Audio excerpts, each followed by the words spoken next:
سبحان الله وبحمده سبحان الله العظيم. إن الحمد لله نحمده ونستعينه ونستغفره ونعوذ بالله من شرور أنفسنا ومن سيئات أعمالنا. من يهده الله فلا مضل له ومن يضلله فلا هادي له. وأشهد أن لا إله إلا الله وحده لا شريك له وأن محمدًا عبده ورسوله. أما بعد، فإن أصدق الحديث كتاب الله، وأحسن الهدي هدي محمد صلى الله عليه وسلم، وشر الأمور محدثاتها، وكل محدثة بدعة، وكل بدعة ضلالة، وكل ضلالة في النار. اللهم صل على محمد وعلى آل محمد كما صليت على إبراهيم وعلى آل إبراهيم إنك حميد مجيد. اللهم بارك على محمد وعلى آل محمد كما باركت على إبراهيم وعلى آل إبراهيم إنك حميد مجيد. أعوذ بالله السميع العليم من الشيطان الرجيم، من همزه ونفخه ونفثه. وأطيعوا الله ورسوله ولا تنازعوا فتفشلوا وتذهب ريحكم واصبروا إن الله مع الصابرين. يا أيها الذين آمنوا اصبروا وصابروا ورابطوا واتقوا الله لعلكم تفلحون. எல்லா புகழும் புகழ்ச்சியும் சர்வ வல்லமை படைத்த அல்லாஹ் சுப்ஹான ஜல்ல ஷான்ஹு வ தஆலா ஒருவனுக்கே சொந்தமானது. அல்லாஹ்வுடைய சாந்தியும் சமாதானமும் அவன் புறத்திலிருந்து அனுப்பப்பட்ட ஒவ்வொரு இறை தூதர்கள் மீதும், அந்த வரிசையிலே இறுதியாக வந்துதித்த முஹம்மதுர் ரசூலுல்லாஹி ஸல்லல்லாஹு அலைஹி வஸல்லம் அன்னவர்கள் மீதும், அவர்களுடைய வாழ்க்கை வழிமுறைகளை தங்களுடைய வாழ்க்கையிலே முழு திருப்தியோடு பின்பற்றி மரணித்துவிட்ட ஈமானிலே முந்தி சென்ற உறவுகளான உத்தம சஹாபாக்கள், தாபிஊன்கள், தபஉ தாபியீன்கள், அல்லாஹுடைய இந்த சன்மார்க்கத்திற்கு நற்பணி செய்த இமாம்கள், அதே போன்று இறுதி நாள் வரைக்கும் அல்லாஹ்வுடைய இந்த மார்க்கத்தை சரியாக அவன் கூறிய பிரகாரம் எடுத்து நடக்கக்கூடிய ஒவ்வொரு முஸ்லிமான ஆணின் மீதும் பெண்ணின் மீதும், எம்மவர்கள் மீதும் நம்மவர்கள் மீதும் என்றென்றும் நிலைத்து நிற்கட்டுமாக. ஒற்றுமையே எமது பலம், சகோதரத்துவமே எமது இலக்கு, முரண்பாடுதான் எமது பலவீனம் என்ற கருப்பொருளிலே ஒரு சில விஷயங்களை இந்த பிறநாள் தினத்திலே உங்களோடு பகிர்ந்து கொள்ளலாம் என்று நான் ஆசைப்படுகின்றேன். அல்லாஹ்வின் தூதருடைய சுன்னத்தை நடைமுறைப்படுத்தும் விதமாக இந்த திடலிலே ஒன்று கூடி இருக்கக்கூடிய அன்பார்ந்த இஸ்லாமிய சகோதரர்களே, சகோதரிகளே, ஒற்றுமையையும் சகோதரத்துவத்தையும் பாழ்படுத்தக்கூடியது முரண்பாடாகும். முரண்பட்ட ஒரு சமூகம் பலம் இழந்து விடுவார்கள். சூரத்துல் அன்ஃபால் 46வது வசனத்திலே அல்லாஹ் ரப்புல் ஆலமீன் எங்களோடு பேசுகின்ற போது, வஅதீஉல்லாஹ வரசூலஹ், அல்லாஹுக்கும் அவனுடைய திரு தூதருக்கும் நீங்கள் கீழ்ப்படிந்து நடந்து கொள்ளுங்கள், முழுமையாக கட்டுப்படுங்கள். வலா தனாஸஉ, விசுவாசிகளே, உங்களுக்கு மத்தியிலே நீங்கள் ஒருவருக்கு ஒருவர் முரண்பட்டு கொள்ளாதீர்கள். அப்படி நீங்கள் முரண்படுவீர்களாக இருந்தால் அதனுடைய முடிவு என்ன தெரியுமா? ஃபதஃப்ஷலு, நீங்கள் தைரியம் இழந்து விடுவீர்கள். வதல்ஹப ரீஹுக்கும், உங்கள் ஆற்றல் போய்விடும். நீங்கள் முரண்படுவீர்களாக இருந்தால், ஒருவருக்கு ஒருவர் நீங்கள் முரண்பட்டு கொண்டே இருப்பீர்களாக இருந்தால் உங்களுக்கு மத்தியிலே பலவீனம் தோன்றிவிடும். மேலும் உங்களுடைய மதிப்பும் வலிமையும் அழிந்து போய்விடும். எனவே நீங்கள் வஸ்பிரு, பொறுமையாக இருந்து கொள்ளுங்கள். பொறுமையாக இருக்கின்ற போது முரண்பாடு விரிசல்கள் அடையாது, நீடிக்காது. எனவே இன்னல்லாஹ மஅஸ் ஸாபிரீன், நிச்சயமாக அல்லாஹ் பொறுமையாளர்களோடு இருக்கின்றான். நிச்சயமாக அல்லாஹ் பொறுமையாளர்களோடு இருக்கின்றான். நிச்சயமாக அல்லாஹ் பொறுமையாளர்களோடு இருக்கின்றான் என்ற இந்த உபதேசத்தை, அல்லாஹ் எம்மோடு இருக்கின்றான் என்பதை எங்களுடைய ஆள் மனதிலே நாங்கள் நிலைநிறுத்திக் கொள்ள வேண்டும். எது நடந்தாலும் சரி, அது எதுவாக இருந்தாலும் சரி, நாங்கள் அந்த இடத்திலே பொறுமைதான் காக்க வேண்டும். இன்ன விஷயம் நடந்தால் பொறுமையாக இருக்க வேண்டும், இது நடந்தால் பொறுமை இழக்க வேண்டும் என்றெல்லாம் கிடையாது. அல்லாஹுடைய தூதரை ஹவுதுல் கௌசரிலே சந்திக்கின்ற வரைக்கும் ஹத்தா தல்கௌனி அல் ஹவுது என்று சொன்னார்கள், பொறுமையாக இருங்கள். எனவே பொறுமைக்கு ஒரு வரைவிலக்கணத்தை சொல்ல முடியாது. இன்ன அமைப்பில் நீங்கள் பொறுமையாக இருங்கள், இது நடந்தால் நீங்கள் பொறுமையாக இருங்கள் என்று ஒன்றை நாம் சொல்ல முடியாது. என்ன நடந்தாலும் சரி எம் வாழ்க்கையிலே ஒட்டுமொத்தமாக, அது எதுவாக இருந்தாலும் சரி, ஒட்டுமொத்தத்திலும் நம் எல்லோரிடத்திலும் பொறுமை என்ற அந்த உன்னதமான பண்பு கட்டாயம் இருக்க வேண்டும். ஆனால் நம்மிடத்திலே பொறுமை குறைந்து கொண்டே போகின்றது என்பதை நாம் பார்க்கிறோம். என்ன நடந்தாலும் எம்முடைய வாயிலிருந்து முதலாவது வர வேண்டிய வார்த்தை என்ன தெரியுமா? எது நடந்தாலும் சரி, இதுதான் என்று நான் சொல்ல வரவில்லை. உலக வாழ்க்கையில எது நடந்தாலும் சரி, பொறுமையை இழக்கக்கூடிய எந்த விதமான காரியங்கள் நடந்தாலும் சரி, முதலாவதாக வர வேண்டிய வார்த்தை ஒவ்வொரு ஆண்களின் வாயிலிருந்தும் வர வேண்டும், ஒவ்வொரு பெண்களுடைய வாயிலிருந்தும் வர வேண்டும். அல்லாஹ் அல் குர்ஆனிலே கற்றுத்தந்திருக்கக்கூடிய அழகான வார்த்தை, இன்னா லில்லாஹி வ இன்னா இலைஹி ராஜிஊன்.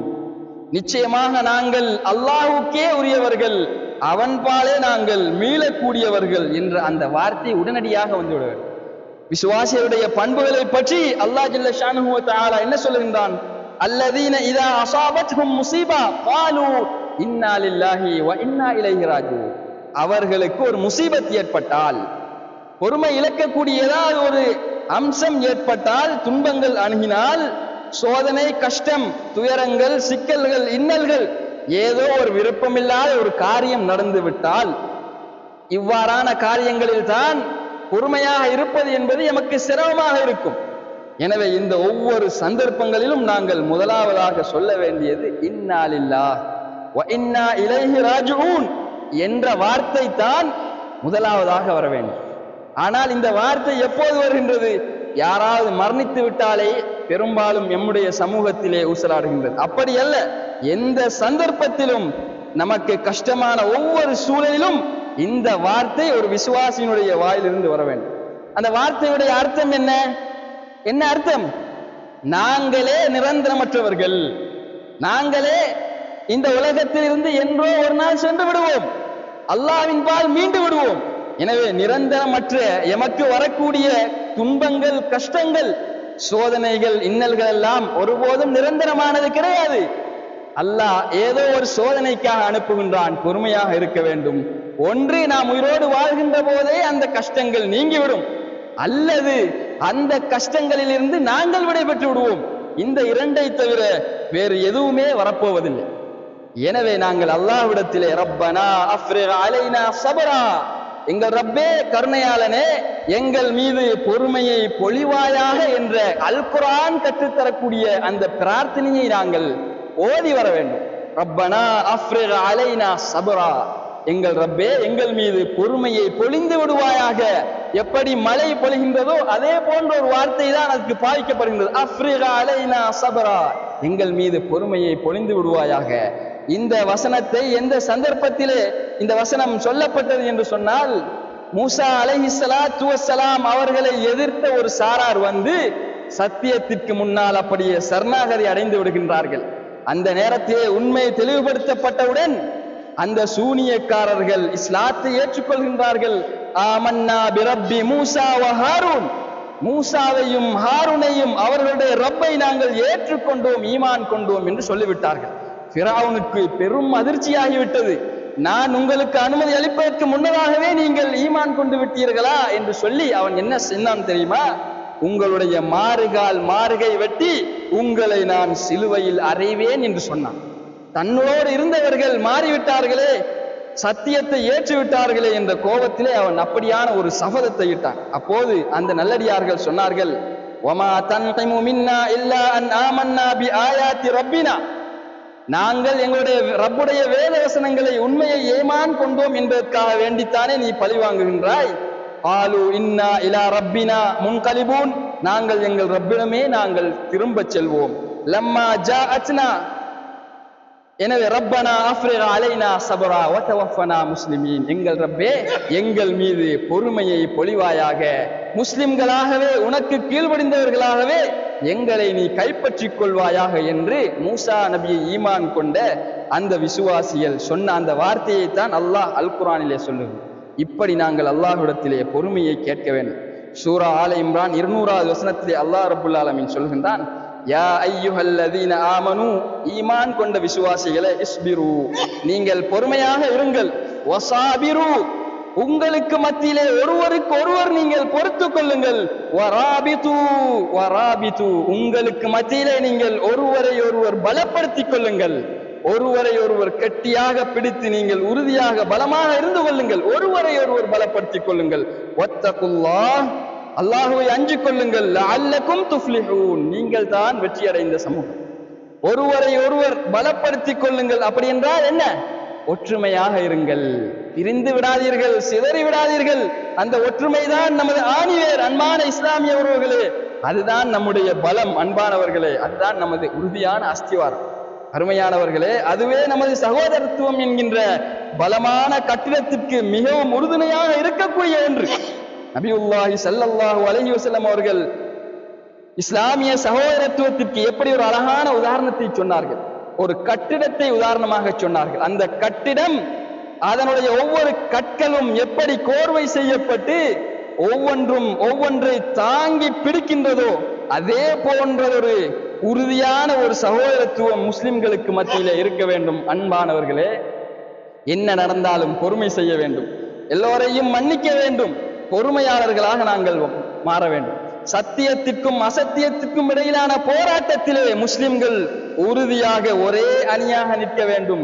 அந்த நேரத்திலே தளர்ந்து விடக்கூடாது, நாம் சிதறக்கூடாது, நமக்கு மத்தியிலே முரண்பாடுகள் ஒருபோதும் தலை தூக்குவதற்கு நாம் இடமளிக்க கூடாது. சத்தியம் அசத்தியம் என்ற ஒரு போராட்டம் வந்தால் முஸ்லிம்கள் நாங்கள் இன்னும் உஜாராகிவிட வேண்டும், உறுதியாகிவிட வேண்டும். இன்னல்லாஹ யுஹிப்புல் லதீன யுகாத்திலூன ஃபீ ஸபீலிஹி ஸஃபன் கஅன்னஹும் புன்யானும் மர்சூஸ், நிச்சயமாக அல்லாஹ் ரப்புல் ஆலமீன் அவனுடைய பாதையிலே ஒரே அணியாக இருந்து ஒற்றுமையாக ஈயத்தால் வார்க்கப்பட்ட கட்டிடத்தை போன்று உறுதியான நிலையிலே இருந்து போராடக்கூடியவர்களை, முயற்சி செய்யக்கூடியவர்களை நிச்சயமாக அல்லாஹ் நேசிக்கின்றான், விரும்புகின்றான் என்று அல்லாஹ் அல் குர்ஆனிலே 61வது அத்தியாயம் 4வது வசனத்திலே எங்களோடு பேசுகின்றான். போராட்டம் என்பது 2 வகைப்படும். ஒன்று வாயினால் போராடுவது, இன்னொன்று வாளினால் போராடுவது. இந்த காலத்தை பொறுத்தவரை எமக்கு வாய் வழி போராட்டம் தான் சாத்தியமானது, வாள்வழி போராட்டம் சாத்தியமற்றது. அதை எம்மால் செய்யவும் முடியாது, அதற்குரிய சக்தி கிடையாது. ஆனால் நமது நாவுகளினால் பிரச்சாரம் செய்து இந்த சத்தியத்தை மக்களுக்கு அழகாக எத்தி வைத்து, அழகான துணியிலே அவர்களோடு விவாதம் செய்து, நல்ல முறையிலே இந்த மார்க்கத்தை பிரச்சாரம் செய்து, கலவரங்கள் அற்ற ஒரு பிரச்சாரத்தை, ஒரு அகிம்சையான ஒரு போராட்டத்தை நாம் மக்களுக்கு மத்தியிலே முன்னெடுக்க வேண்டும். நாம் ஒற்றுமைப்பட்ட பிரகாரம், நாம் முரண்பாடுகள் வருகின்ற போது உறுதியாக இருந்து ஒற்றுமையாக செயல்படக்கூடிய பிரகாரம், முழு மனிதர்களுக்கும் நேர்வழிகாட்டியாக அருளை பெற்ற இந்த அல் குர்ஆனை வைத்து நாம் செயல்படக்கூடிய பிரகாரம், முழு மனிதர்களுக்கும் நேர்வழிகாட்டியாக அருளை பெற்ற இந்த அல் குர்ஆனை வைத்து நாங்கள் போராட வேண்டும். அல்லாஹ் ரப்புல் ஆலமீன் சொல்லுகின்றான், ஃபலா துதிஇல் காஃபிரீன், இறை மறுப்பாளர்களுக்கு, நிராகரிப்பவர்களுக்கு நபியே, விசுவாசிகளே, நீங்கள் கட்டுப்பட்டு விடாதீர்கள், அவர்களுடைய பேச்சை நீங்கள் செவிமடுக்காதீர்கள். அவர்கள் இறை மறுப்பாளர்கள். வஜாஹிதுஹும் ஜிஹாதன் கபீரா, அல்லாஹ்வுடைய இந்த குர்ஆனை கொண்டு, அல்லாஹ்வுடைய இந்த கலாமை கொண்டு மக்களோடு நீங்கள் போராட்டம் செய்யுங்கள். அப்படி என்றால் அல் குர்ஆனை எடுத்து பிரச்சாரம் செய்து மக்களை நேர்வழிப்படுத்துவதற்கான சகல முயற்சிகளையும் கடும் பிரயத்தனங்களையும் நீங்கள் செய்யுங்கள். இன்ன ஹாதல் குர்ஆன் யஹ்தி லில்லதி ஹி அக்வம், நிச்சயமாக இந்த குர்ஆன் இருக்கின்றது, இது முற்றிலும் நேரான ஒரு வழியை தான் காட்டுகின்றது. வயுபஷ்ஷிருல் முஃமினீன அல்லதீன யஅமலூன ஸாலிஹாத், எவர்கள் ஈமான் கொண்டு நல்லறங்கள் செய்தார்களோ அன்னலஹும் அஜ்ரன் கபீரா, அவர்களுக்கு மிகப்பெரிய அளவில்லாத கூலி இருக்கின்றது என்பதை இந்த குர்ஆன் எங்களுக்கு நன்மாராயம் சொல்கின்றது. எனவே ஒரே அணியாக ஒற்றுமையோடு நின்று நாங்கள் சத்தியத்தின்பால் மக்களை அழைக்க வேண்டும். அழைக்கின்ற விஷயத்திலே எமக்குள்ளே முரண்பாடுகள் வந்துவிடக்கூடாது, பிளவுகள் தலை தூக்கி விடக்கூடாது. எல்லோருமே அல்லாஹ்வுடைய கயிற்றை பிடித்து, அதுதான் அல்லாஹ் சொல்லுகின்றான், வஅதஸிமு பிஹப்லில்லாஹி ஜமீஅன் வலா தஃபர்ரகு. விசுவாசிகளே, நீங்கள் மிகவும் மோசமான ஒரு நிலையிலே இருந்தீர்கள், ஒருவருக்கொருவர் எதிரிகளாக பகைவர்களாக இருந்தீர்கள், நரக படுகொலியின் விளிம்பிலே நீங்கள் இருந்தீர்கள். உங்களுக்கு மத்தியிலே அல்லாஹ் இந்த சகோதரத்துவத்தை ஏற்படுத்தி உள்ளங்களுக்கு மத்தியிலே இஸ்லாத்தின் ஊடாக மாபெரும் பிணைப்பையும் உறவையும் அன்பையும் பாசத்தையும் நிலைநிறுத்தி உங்களை சகோதரர்களாக ஆக்கினானே. நீங்கள் அல்லாஹ்வுடைய கயிற்றை பலமாக பற்றி பிடித்துக் கொள்ளுங்கள், வலா தஃபர்ரகு, பிரிந்து விடாதீர்கள் அன்பானவர்களே, விசுவாசிகளே என்று அல்லாஹ் ரப்புல் ஆலமீன் நமக்கு ஒரு அழகான உபதேசத்தை செய்கின்றான்.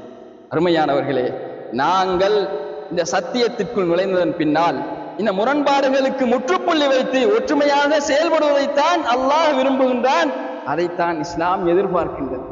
எந்த சந்தர்ப்பத்திலும் எதற்காக வேண்டியும் யாரும் பிரிவினைக்காக அழைப்பு விடுக்க கூடாது. அந்த அழைப்பு அறியாமைக்கான அழைப்பு அன்பானவர்களே, அது ஜாஹில்தனமான மடமைத்தனமான அழைப்பு அன்பானவர்களே. அந்த அழைப்பிற்கு எந்த விசுவாசிகளும் செவி ஏற்கவும் கூடாது அன்பானவர்களே. வமின் கௌமி மூசா உம்மத்துன் யஹ்தூன பில் ஹக் வபிஹி யாதிலூன். மூசா அலைஹிஸ்ஸலாம் அவர்களுடைய சமுதாயத்தை பற்றி அல்லாஹ் ரப்புல் ஆலமீன் சொல்கின்ற போது, மூசா நபியுடைய சமுதாயத்தவர்களிலே சிறந்த மனிதர்கள் நல்லவர்கள் இருந்தார்கள், ஒரு சமூகத்தவர்கள் இருந்தார்கள். யஹ்தூன பில் ஹக், அவர்கள் உண்மையை கொண்டு நேர் வழி காட்டினார்கள். வபிஹி யாதிலூன், அதன் பிரகாரம் நீதமாகவும் நடந்தார்கள். அப்படிப்பட்ட சிறந்த ஒரு சமுதாயத்திற்கு மத்தியிலே ஃபிரௌனுடைய கோரமான பிடியிலிருந்து பாதுகாக்கப்பட்ட அந்த சமுதாயத்தவர்களை, அந்த ஜமாஅத்தை, அந்த முஸ்லிம்களை, ஒட்டுமொத்த ஆண்களையும் பெண்களையும் பல அற்புதங்களோடு அந்த கடலை கடந்து மூசா அலைஹிஸ்ஸலாம் அவர்களை காப்பாற்றி செல்கின்றார்கள். இப்போது ஒரு சமூகமாக முஸ்லிம்களாக இஸ்லாமியர்களாக அவர்கள் ஜமாஅத்துல் முஸ்லிமீனாக ஒரு நபிக்கு கீழால் இருக்கின்ற போது அவர்களுக்குரிய சட்ட திட்டங்களை அருள்வதற்காக வேண்டி மூசா அலைஹிஸ்ஸலாம் அவர்களை அல்லாஹ் ரப்புல் ஆலமீன் தூர் சீனாய் மலைக்கு அழைக்கின்றான். எனவே அல்லாஹ்வுடைய கட்டளைக்கு அவர்கள் செவிதாய்த்து தங்களுக்குரிய வேதத்தை எடுத்து வருவதற்காக வேண்டி தன்னுடைய சகோதரன் ஹாரூன் அலைஹிஸ்ஸலாம் அவர்களை பிரதிநிதியாக பனு இஸ்ரவேலர்களிடத்திலே வைத்துவிட்டு அவர்கள் அல்லாஹ்வை சந்திக்க சென்று விடுகின்றார்கள். அங்கே போய் அவர்களுக்கு தௌராத் வேதம் வழங்கப்படுகின்றது. அவைகள் பலகைகளிலே எழுதப்பட்டிருந்தன. அந்த வேதத்தை சுமந்து சந்தோஷத்தோடு தன்னுடைய சமூகத்தை வழிநடத்த வேண்டும் என்பதற்காக வருகின்றார்கள். இங்கு ஷைத்தான் வழிகெடுத்து நிலைமை தலைகீழாக மாறிவிட்டது. எந்த அளவு என்று சொன்னால், தௌஹீதிலே உறுதியாக நின்ற சமூகம், தௌஹீதிற்காக வேண்டி பாடுபட்ட ஒரு சமூகம், தௌஹீதிற்காக வேண்டி ஏகத்துவத்திற்காக வேண்டி ஓரிரை கொள்கைக்காக வேண்டி ஃபிரௌனோடு கொடுங்கோலனோடு போட்டியிட்ட சமூகம், போராடிய ஒரு சமூகம் ஃபிரௌன் செய்த அதே காரியத்தை செய்ய ஆரம்பித்து விட்டார்கள். சுபஹானல்லாஹ். அந்த கூட்டத்திலே இருந்த ஒரு விஷமி ஒரு காளை கன்றை செய்து அதற்கு ஒரு சத்தத்தையும் வரவழைத்து விட்டான். எந்த அளவு என்று சொன்னால், அந்த மக்களிலே சிலர் என்ன சொன்னார்கள், ஹாதா இலாஹு மூசா இலாஹுக்கும் வ இலாஹு மூசா ஃபனசிய, இதுதான் உங்களுடைய இலாகும், மூசா அலைஹிஸ்ஸலாம் அவர்களுடைய இலாகும், அவரோ மறந்துவிட்டு வேறு எங்கோ சென்று விட்டார் என்ற அளவிற்கு பொய் பிரச்சாரங்கள் மேலோங்கி ஒரு சமூகம் வழிகெடுக்கப்படுகின்றார்கள். அந்த நேரத்திலே மூசா அலைஹிஸ்ஸலாத்து வஸ்ஸலாம் திரும்பி வந்து பார்க்கின்றார்கள். தன்னுடைய இஸ்லாமிய சமூகம், அழகாக கட்டமைக்கப்பட்ட ஒரு சமூகம், நீதம் செலுத்திய ஒரு சமூகம், அல்லாஹ்வுக்கு கட்டுப்பட்ட ஒரு சமூகம், உண்மையை கொண்டு வழிநடத்திய ஒரு சமூகம் சிலை வணக்கத்திற்கு சென்று விட்டார்கள், ஒரு காளை கன்றை வணங்குகின்றார்கள் என்ற உடனே அவர்களுக்கு என்ன செய்வதென்றே தெரியவில்லை. அதிர்ச்சியும் ஆத்திரமும் வந்து விடுகின்றது. யாரை பொறுப்பாளராக நியமித்து விட்டு சென்றார்களோ அந்த தன்னுடைய சகோதரத்திலே பாய்ந்து செல்கின்றார்கள். தன்னுடைய கையிலே இருந்த வேதத்தை, கண்ணியமான தௌராத்தை கூட அவர்கள் மறந்து கைகளில் இருந்து எரிந்து விட்டார்கள். எரிந்து தன்னுடைய சகோதரனை நோக்கி பாய்ந்து அவர்களுடைய தலைமுடியையும் தாடியையும் பிடித்து கடுமையாக இழுக்கின்றார்கள். ஏன் இதை நீங்கள் பார்த்து கொண்டிருந்தீர்கள்? உங்களுக்கு தெரியாதா, இவர்களை தடுக்க தெரியாதா என்று அவர்களை அதட்டுகின்றார்கள். யப்னவும், என் தாயின் சகோதரனே, என் தாயின் மகனே, லா தஅஹுத் பிராசி வலா பிலிஹியதி, என்னுடைய தலைமுடியையும் என்னுடைய தாடியையும் நீங்கள் விட்டுவிடுங்கள். நான் இவர்களை தடுத்தேன், இவர்களுக்கு தெளிவான உபதேசங்கள் செய்தேன். அவர்கள் என்ன சொன்னார்கள் தெரியுமா? மூசா எங்களிடத்திலே திரும்பி வரும் வரை இதுதான் எங்களுடைய நிலைப்பாடு, அசைக்க முடியாது என்று சொல்லிவிட்டார்கள். அதற்கு பிறகு நான் அப்படியே அமைதியாகிவிட்டேன். ஏன் தெரியுமா? இன்னி ஹஷீது அன் தகூல ஃபர்ரக்த பைன பனி இஸ்ராயீல் வலம் தர்குத் கௌலி, நான் இவர்கள் பிளவுபட்டு விடுவார்கள் என்று நான் அஞ்சினேன். பனு இஸ்ரவேலர்களுக்கு மத்தியிலே பிளவு தோன்றிவிடும் என்று நான் பயந்தேன் என் சகோதரனே. எனவே அதன் பிறகு இவர்களை பிரித்து விட்டாயே, என் பேச்சை நீ கேட்கவில்லையே என்று என்னை நீங்கள் கடிந்து கொள்வீர்கள் என்று நான் பயந்து அவர்களுக்கு உபதேசம் செய்து அப்படியே நான் அவர்களை விட்டுவிட்டேன் என்று சொன்னார். அந்த இடத்திலே ஹாரூன் அலைஹிஸ்ஸலாத்து வஸ்ஸலாம் அவர்கள் மிகவும் ஒரு நுட்பமான முறையை அவர் கையாண்டார்கள். ஏன் தெரியுமா? அந்த நேரத்திலே விடாப்பிடியாக இருந்து அவர்களை இரண்டாக பிரித்திருந்தால் அந்த பிளவுபட்ட சமூகத்தை ஒன்றுபடுத்துவது என்பது, அன்பானவர்களே, பிளவுபட்ட சமூகம் ஒற்றுமைப்படுவது என்பது 99% சாத்திய குறைவு. பிளவுபட்டால் அப்படி அவர்களுடைய பிளவுகளிலேயே அவர்கள் இருப்பார்கள். ஷைத்தானும் அவர்களுடைய ஒவ்வொரு காரியங்களையும் அப்படியே அழகாக்கி காட்டுவார். எனவே அவர்கள் ஒரு நுட்பமான முறையை கையாண்டு உபதேசம் செய்துவிட்டு தன்னுடைய தலைவர் வருகின்ற வரைக்கும் பொறுமையாக இருந்தார். அதன் பிறகு மூசா அலைஹிஸ்ஸலாம் அவர்கள் அவர்களுடைய கோபமெல்லாம் நீங்கியதன் பின்னால் தௌராத்தை கையிலே எடுத்து அவர்களை மீண்டும் நல்ல முறையிலே வழிநடாத்துகின்றார்கள். அவர்கள் அந்த காளை கன்றை வணங்கியதற்காக வேண்டி தௌபா செய்தார்கள். இப்படி அந்த சம்பவங்கள் நீண்டு கொண்டு செல்கின்றன. இந்த சம்பவத்தை அல்லாஹ் ரப்புல் ஆலமீன் அல் குர்ஆனிலே எதற்கு நமக்கு சொல்லுகின்றான்? எதற்காக சொல்லுகின்றான்? முன் சென்றவர்களுடைய இதிலே இந்த சம்பவங்களிலே எங்களுக்கு தெளிவான படிப்பினை இருக்கின்றது. அதே போன்றுதான் நாங்களும் ஒற்றுமையாகிவிட்டதன் பின்னால், ஒரு இஸ்லாமிய சாம்ராஜ்யமாக சமூகமாகிவிட்டதன் பின்னால் எங்களுக்கு மத்தியிலே முரண்பாடுகள் வந்தால் பொறுமையோடு அவைகளை அணுக வேண்டும். முரண்பாட்டின் காரணமாக நாங்கள் பிரிவினையை தோற்றுவித்துவிடக் கூடாது. அது ஒரு ஷிர்க், மாபெரும் ஒரு ஷிர்க் நடந்தாலும் அந்த நேரத்திலும் பொறுமையாக அணுகி அந்த ஷிர்க்கை நாங்கள் களைவதற்கு முயற்சி செய்ய வேண்டும் என்பதற்கு இதைவிட மிக தெளிவான ஒரு ஆதாரம் நாம் வேறு எங்கும் பார்க்க முடியாது, அன்பானவர்களே. ஆனால் மூசா அலைஹிஸ்ஸலாமுடைய இந்த கௌம் காளை கன்றை வணங்கியது எமக்கு ஒரு ஏளனமாக இருக்கலாம். இவ்வளவு தெளிவான வழிகாட்டல்கள் வழங்கப்பட்ட சமூகம் போய் இந்த காளை கன்றுக்கு அப்படி அடிமையாகி விட்டார்களே என்று இப்படித்தான் ஷைத்தான் இருக்கின்றானே.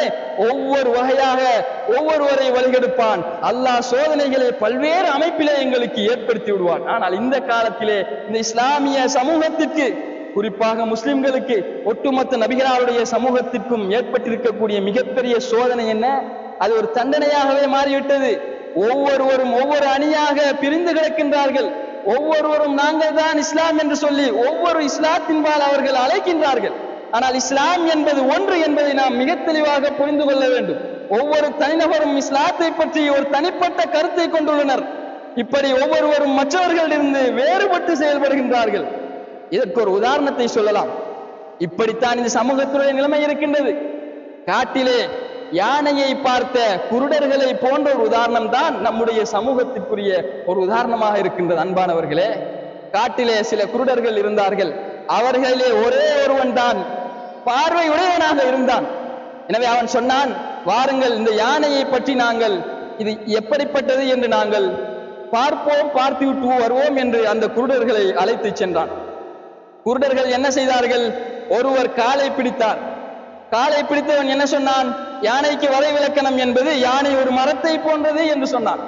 இன்னொரு குருடன் என்ன செய்தான்? யானையுடைய வாளை பிடித்தான். வாளை பிடித்தவன் என்ன சொன்னான்? யானை ஒரு கயிறை போன்றது என்று சொன்னான். இப்படி குருடனான நிலையிலே தெளிவின்றி இதுதான் யானை என்ற முடிவிற்கு அவர்கள் வந்து தங்களுடைய வாதத்திலே நிலையாகவும் இருந்தார்கள். இதே போன்ற ஒரு நிலைமைதான் அன்பானவர்களே எங்களுடைய சமூகத்திற்கு ஏற்பட்டிருக்கின்றது.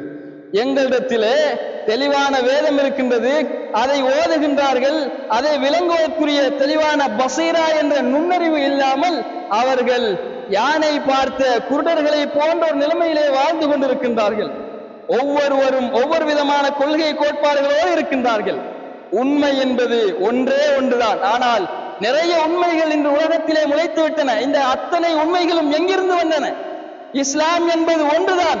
நிறைய இஸ்லாம்கள் இந்த உலகத்திலே தலை தூக்கி இருக்கின்றன. அப்படி என்றால் இந்த எல்லா இஸ்லாம்களும் எங்கிருந்து வந்தது? நபிகளார் மீண்டும் உயிர்ப்பித்த அந்த சத்தியத்திலிருந்து பிளவுபட்டு உருவானவைகள் தான் இவை. எனவே அல்லாஹ்வுடைய அந்த வேத வசனத்தை நாங்கள் எங்களுடைய முதுகுகளுக்கு பின்னால் தூக்கி எறிந்ததன் காரணமாக, வெறுமனே மேடைகளிலே மாத்திரம் முழங்குவதற்காக வைத்ததன் காரணமாக வஅதஸிமு பிஹப்லில்லாஹி ஜமீஅன் வலா தஃபர்ரகு என்பதை வெறுமனே நிகழ்ச்சிகள், மேடைகள், அரசியல் நிகழ்வுகள், பாடசாலை நிகழ்வுகளிலே மாத்திரம் ஓதப்படக்கூடிய ஒரு வசனமாக வைத்ததன் விளைவாகத்தான் இத்தனை இஸ்லாம்கள், இத்தனை உண்மைகள் என்ற அமைப்பிலே மக்கள் அல்லோல கல்லோலப்பட்டுக் கொண்டிருக்கின்றார்கள். அல்லாஹ்வின் கயிற்றை பலமாக பற்றி பிடிக்க வேண்டும் என்று அல்லாஹ் சொல்லி இருக்கின்றான். ஆனால் ஒவ்வொருவரும் தங்களுக்கென்று சில கொள்கை கோட்பாடுகளை ஏற்படுத்திவிட்டு தங்களுடைய மனோ இச்சைகளை தங்களுடைய அல்லாஹ்வுடைய கயிறாக எடுத்து அவர்கள் பற்றி பிடித்துக் கொண்டிருக்கின்றார்கள். தங்களுடைய சொந்த கயிற்றைத்தான் அவர்கள் அல்லாஹ்வுடைய கயிறு என்று இன்று பற்றி பிடித்திருக்கக்கூடிய ஒரு பிழையான ஒரு நிலைமை வந்திருக்கின்றது. அன்பானவர்களே, இறுதியாக இந்த சத்தியத்திலே ஒன்றிணைந்த நாம், ஒற்றுமையே எம்முடைய பலம், சகோதரத்துவம் தான் நம்முடைய இலக்கு, முரண்பாடுகள் தான் நம்முடைய பலவீனம் என்ற இந்த 3 விஷயங்களையும் எங்கள் ஆழ் மனதிலே பதித்தவர்களாக, இவைகளிலிருந்து நாங்கள் மிக கவனமாக இருந்து முரண்பாடு என்கின்ற அந்த பிழையான அணுகுமுறையில் இருந்து நாங்கள் விடுபட்டு எந்த சந்தர்ப்பத்திலும் பொறுமையை கைக்கொள்வதற்கு அல்லாஹ் எனக்கும் உங்களுக்கும் தௌஃபீக் செய்வானாக. முஸ்லிம்களுடைய பாவங்களை அல்லாஹ் ரப்புல் ஆலமீன் போக்குவானாக. ஒவ்வொரு முஸ்லிம்களுக்கும் அல்லாஹ் சரியான பாதையை காட்டுவானாக. யார் யாரெல்லாம் சத்தியத்துக்கு வெளியிலே இருக்கின்றார்களோ அவர்களுக்கும் இந்த அல் குர்ஆனின் மூலம் அல்லாஹ் ரப்புல் ஆலமீன் அவர்களை நேர்வழிப்படுத்துவானாக. எந்த முஸ்லிம்கள் எல்லாம் சத்தியத்தை சரிகண்டு நுழைந்தார்களோ அவர்களுடைய கால் பாதங்களை இந்த சத்தியத்திலே உறுதியாக்கி வைப்பானாக.